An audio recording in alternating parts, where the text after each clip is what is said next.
Namaste students, I am Professor Dr. Veena Diwan, Director Faculty of Law and Governance from Jyoti Vidyapeeth Women's University, Jaipur. Today's our topic is contingent or conditional gifts under Muslim law. The contingent or conditional gifts are those which are made dependent for their operation upon the occurrence of contingency. Contingency is a possibility, a chance, an event which may or may not happen in Muslim law. Contingent or conditional gifts are void. A gift made by a person in favor of another for life and in the event of his death without leaving a male issue to X. The gift is contingent with respect to X, where a Muslim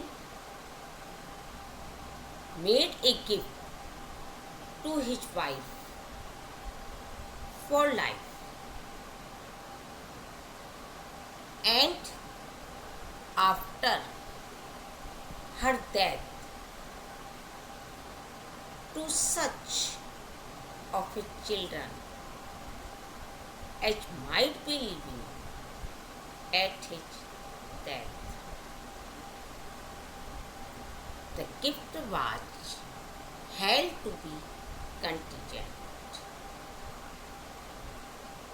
Gifts with conditions and life as stake.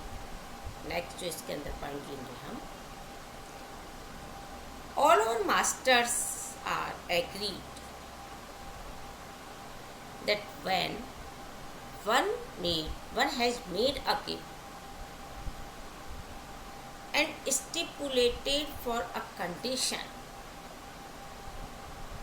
that is jasid या कहेंगे invalid. The gift is valid and the condition is void. A Muslim law gift not rendered invalid by involving an invalid condition.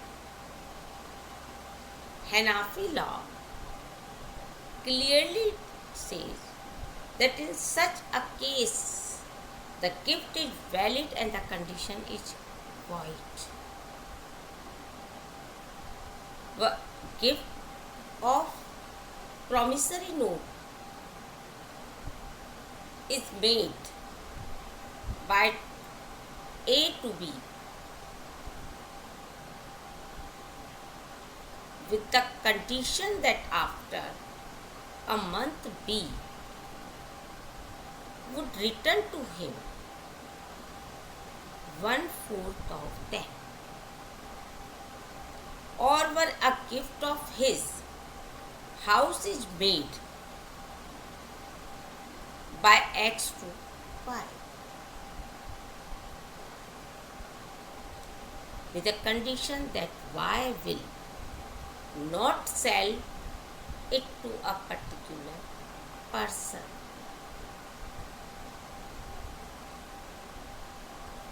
Then the gift is valid and the condition is void. The rule is that in contracts where complete cessation is a condition, nugatory provision do not avoid the contract but are themselves rendered void.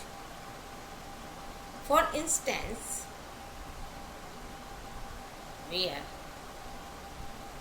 a person makes a gift of his house by saying that the donor will retain it for his life, and after his death it will revert to the donor. The gift is valid and the condition is void. Where the donor was given absolute right in the property by the gift deed,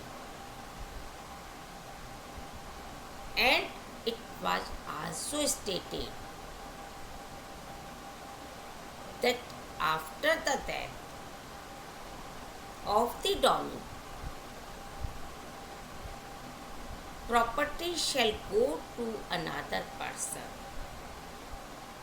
This condition was held invalid. अब अगर हम बात करें Siya law की, under Siya law, if the condition attached to a gift is subsidiary, then both the gift and the condition are valid. On the point as to how far Muslim law recognize life estates and limited estate, there are several Privy Council's decisions. Example, Muhammad Raja versus Abbas Bandi. In this case, Privy Council held that when a restraint on the alienation in partial, both the gift and the condition are valid. Where a gift is made to be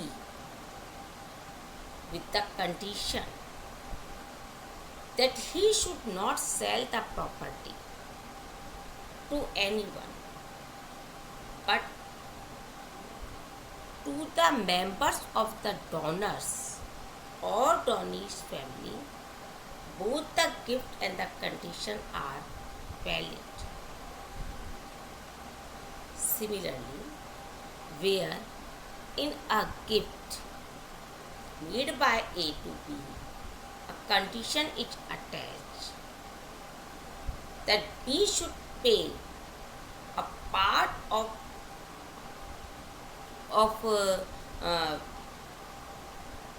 usufruct to A or to X, both the gift and the condition are valid.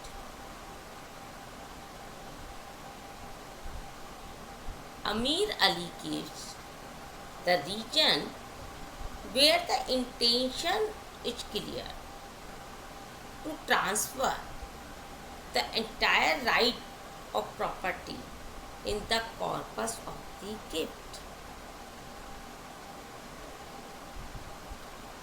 A mere reservation of interest in its rents and issues or any profit occurring then from or a subordinate share in its enjoyment does not affect the validity. In the leading case on the subject, Nawab Amjad Ali Khan versus Muhammadi Begum, fathers made a gift of government promissory notes to his son, endorsing and delivering them to the latter with the condition that the son should pay him for his life the recurring income of the promissory notes. The gift and the condition both were held valid.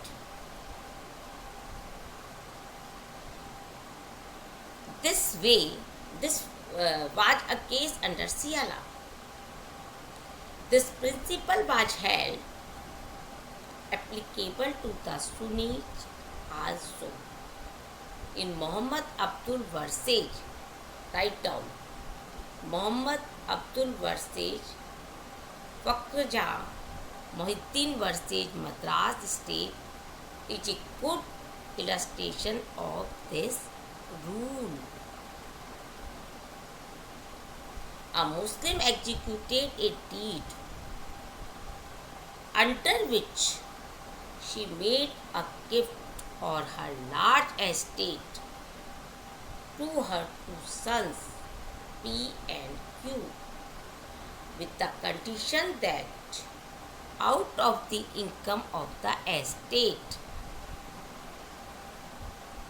P and Q would pay a sum of rupees 500 per annum to her for her life,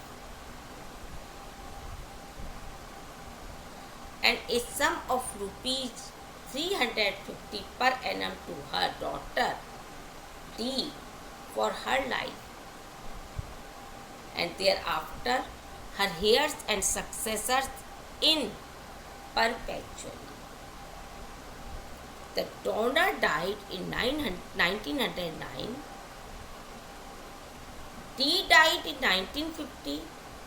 In 1951, the estate was acquired by the governor of Madras. The heirs of D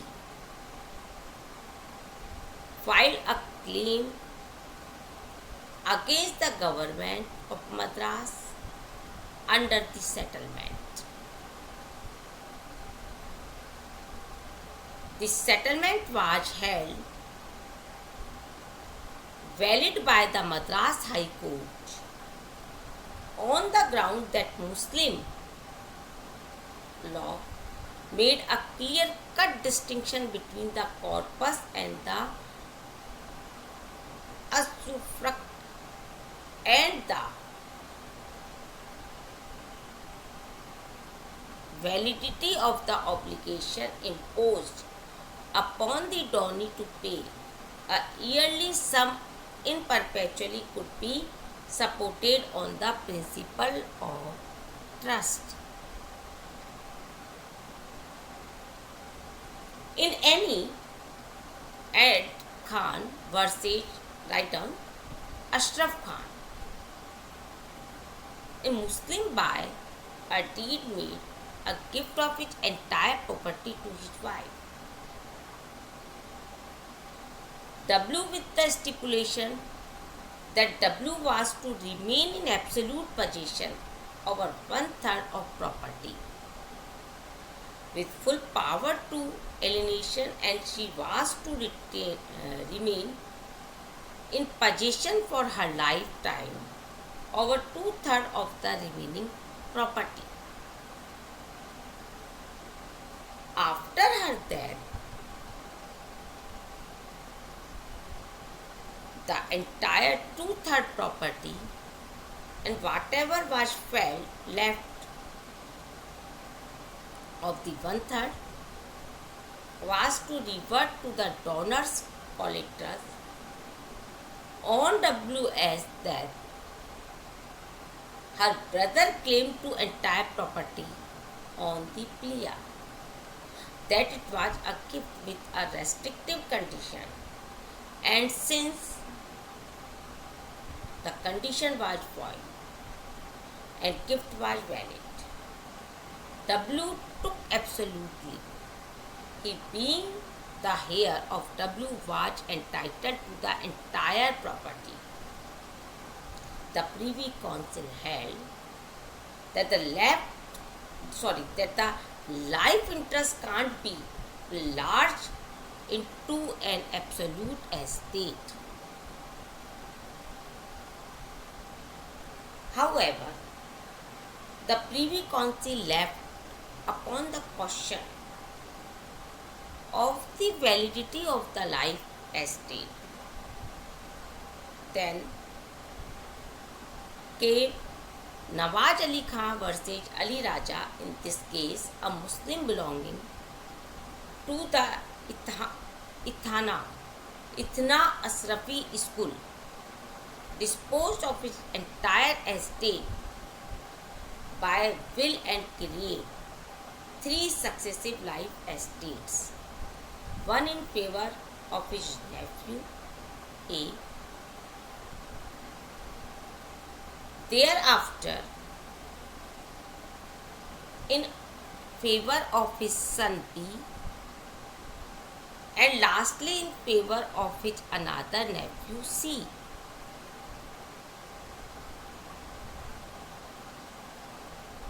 He also gave a power of appointment to the last surviving donor to nominate his successor from among the descendants of three life estate holders. After the death of the testator, a successor succeed to the estate.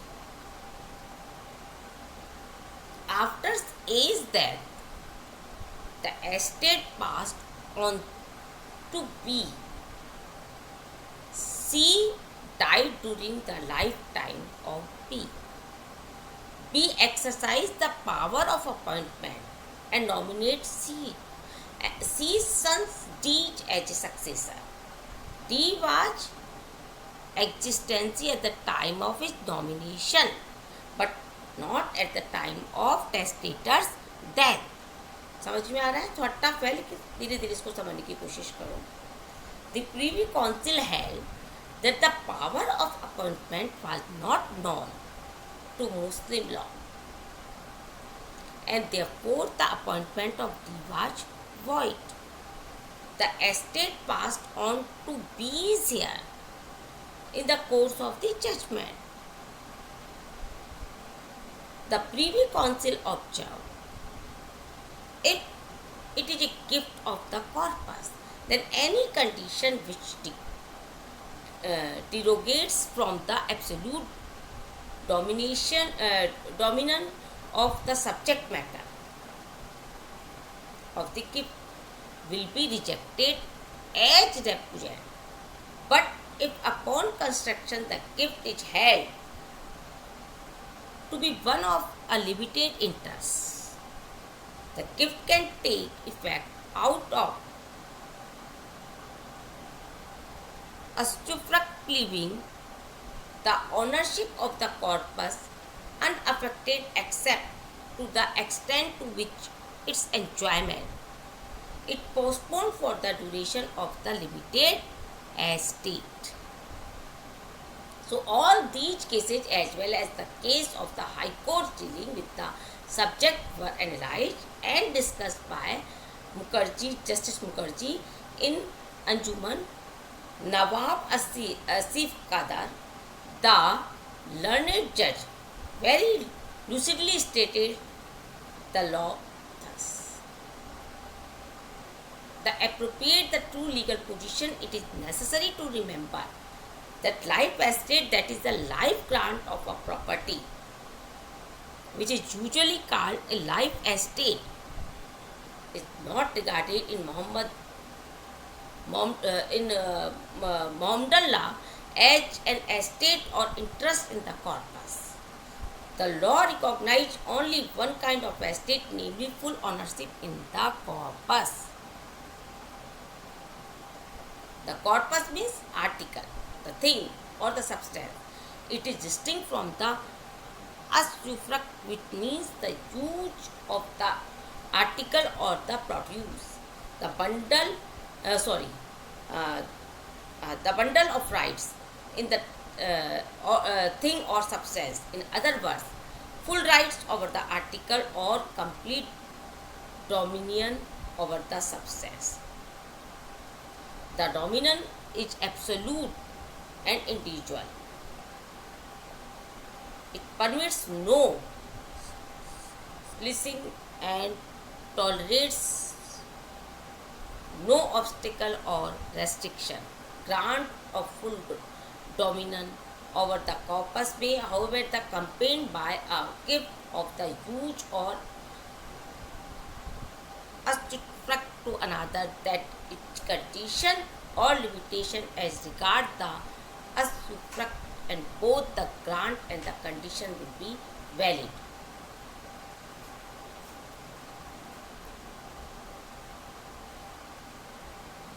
Limited estate short of complete ownership may also be created, but not in the form of gift of the corpus, subject to the condition affecting the same, the thing or the substance. Any such interest, whether limited in point of quality or in point of duration, is in Momdalla different from the corpus and take effect out of the usufruct. In the usufruct, however, limited interest can be created and the limitation may well be in point of time and duration. The creation of limited interest, it is necessary that the donor must deliver possession of the property to the life tenant.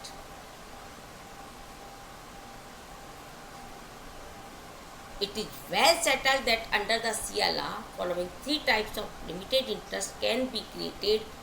Umra, a life grant, matlab a grant of the use or usufruct for life. Sukna, the right to reside in a house for life. And Rutba, the right to take the usufruct for a fixed period. Under Shia law, vested remainders are unlawful and void. So, guys, today's session is completed. Thank you.